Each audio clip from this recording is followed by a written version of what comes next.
Hi అండి, ఎలా ఉన్నారు? మీకు ఈవినింగ్కి స్నాక్స్ ఏం చేసుకోవాలో అర్థం కావట్లేదా? నాదే అదే పరిస్థితి అండి. ఏం చేయాలో అని ఆలోచిస్తుంటే మా ఆయన బన్ తీసుకొచ్చారు. బర్గర్కి బన్ ఏదైతే ఏంటి, కాన్సెప్ట్ సేమే కదా. సో మా ఆయన బర్గర్ చేశారు.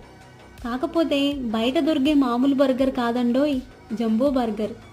Fully loaded with tomato, onion and cheese. Burger అంటే మీకు ఇష్టమా? చికెన్ బర్గర్ అయితే ఇంకా సూపర్గా ఉంటుంది. ట్రై చేయండి. Thanks for watching. Please like, share and subscribe.